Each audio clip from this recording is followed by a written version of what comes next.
In the battle against inflation, some new villains have emerged. Beyoncé and Taylor Swift, or Tay-Tay as she's known on this channel. Higher interest rates are supposed to reduce the demand for goods and services, especially discretionary goods. Both the US Federal Reserve and the ECB have been raising rates quite aggressively of late, and they both hiked interest rates once again this week.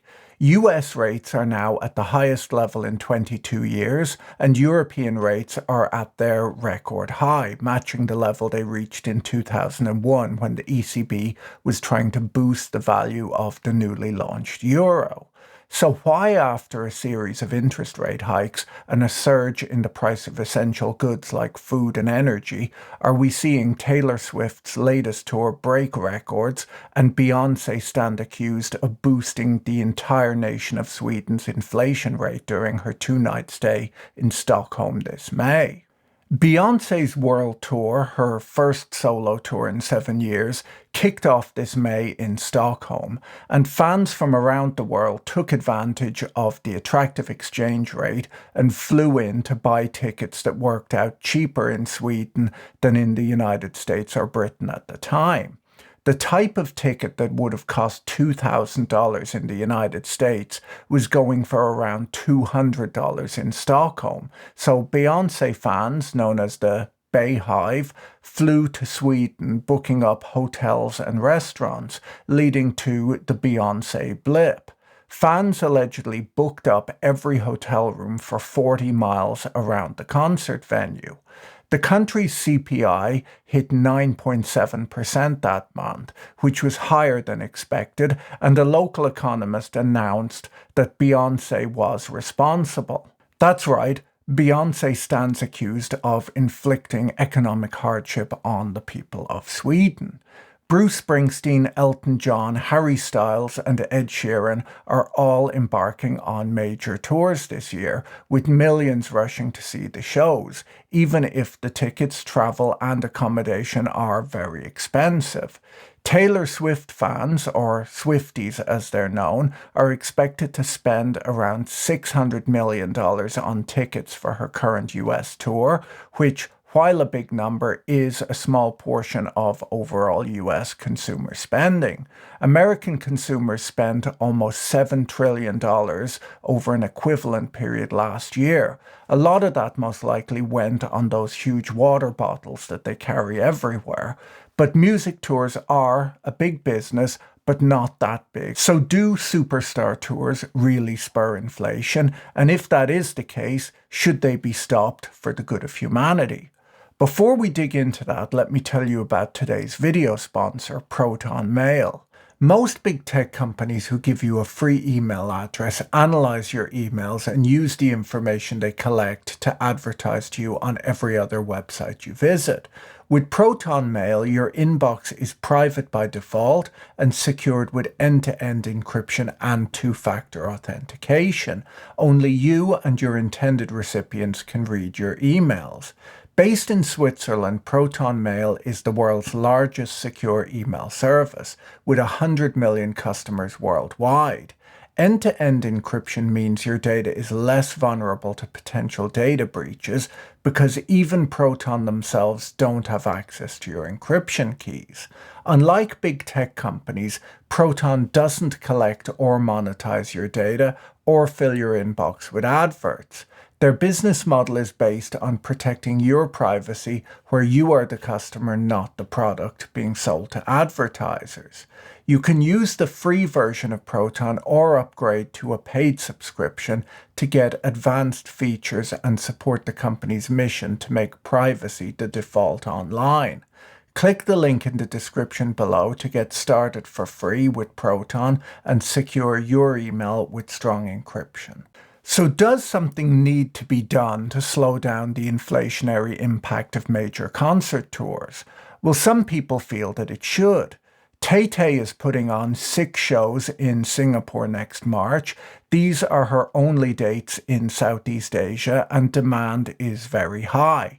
Singapore's education minister was inundated with requests for an ad hoc school holiday for the dates of the tour, but he refused this in case the concerts fueled further inflation. Minister Chan explained that he had to refuse because he was concerned about how fans of other music acts that were visiting Singapore, such as Coldplay, amongst others, would feel if the Ministry of Education acceded to the school holiday request from Swifties. I would imagine that most people would actually request an additional day of work or school to give them an excuse to avoid attending a Coldplay concert, but maybe that's just me. I mean, come on, Coldplay?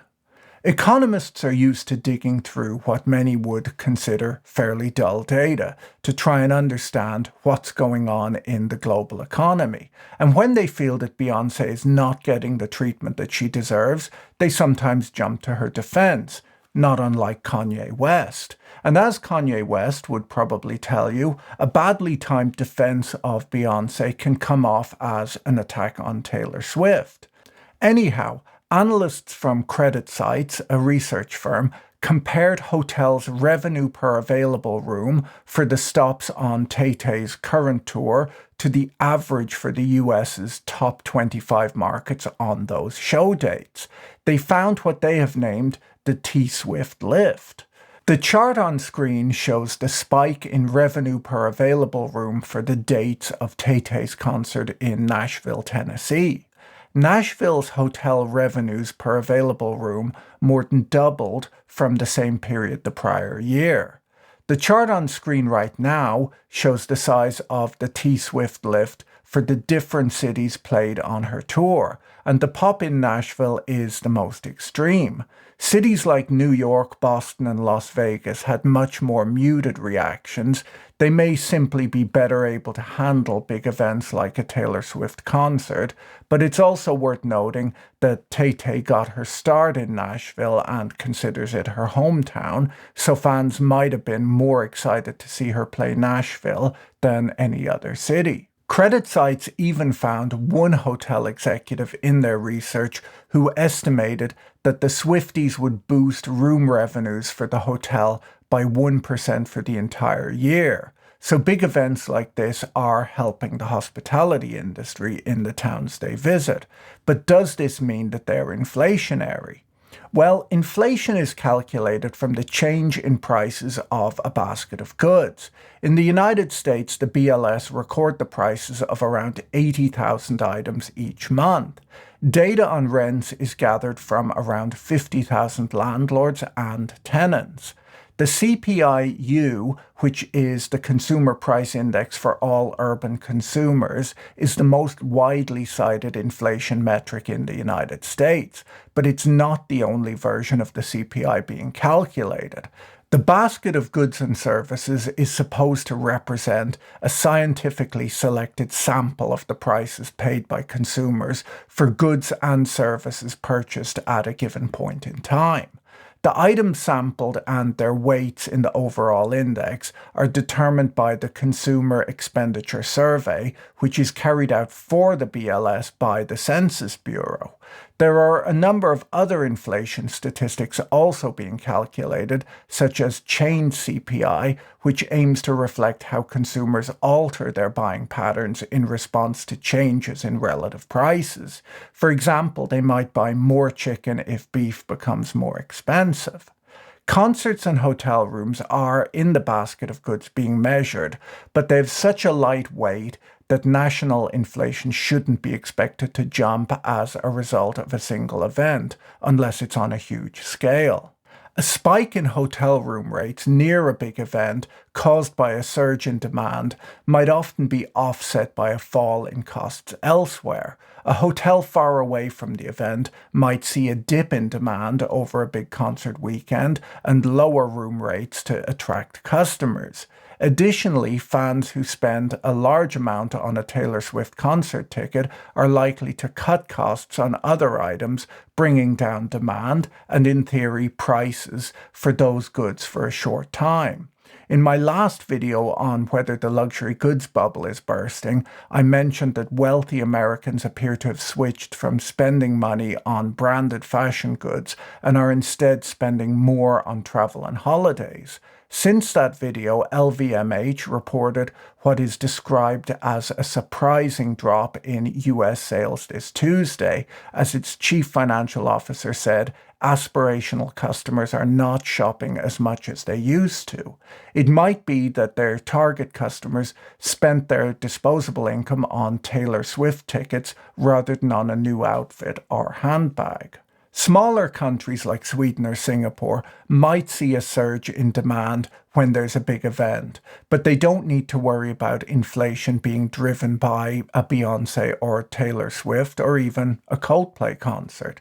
Thousands of Swifties or members of the Bay Hive might be likely to fly in from neighbouring countries and boost the local economy for a few days that the concert is on.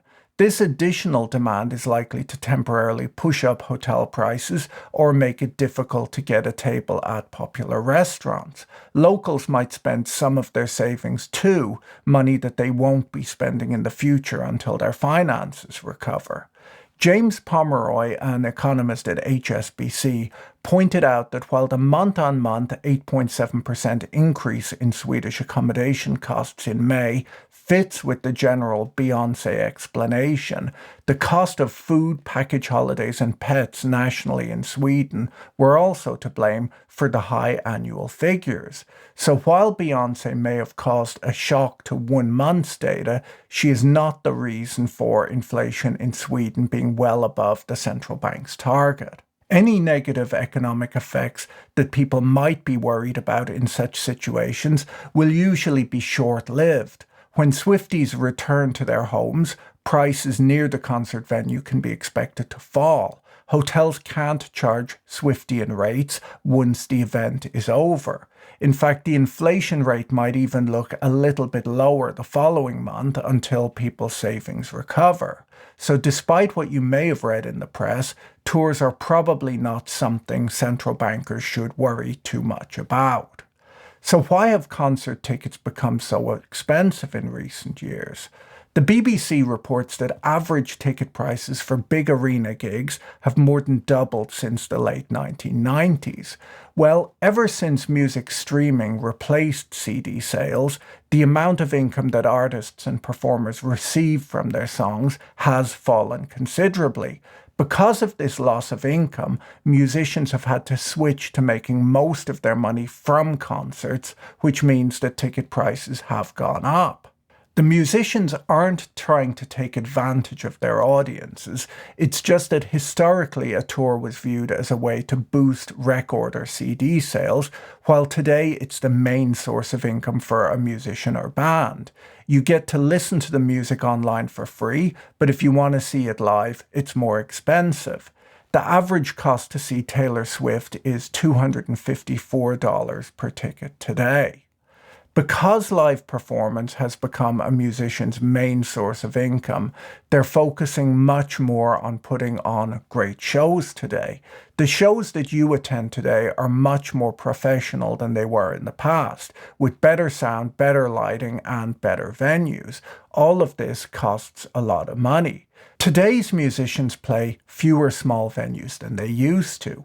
One reason for this is the competition to stage bigger and better shows. This is possibly why Tay-Tay has decided to perform her only Southeast Asia dates in Singapore. Moving expensive stage sets around is riskier and more expensive than playing multiple times at the same venue, if the demand is there. The ticket industry has become more of a monopoly over time, pushing up prices, and because ticket sales have moved online, scalpers have been able to buy up tickets in a way they couldn't in the past to resell them at a premium to music fans.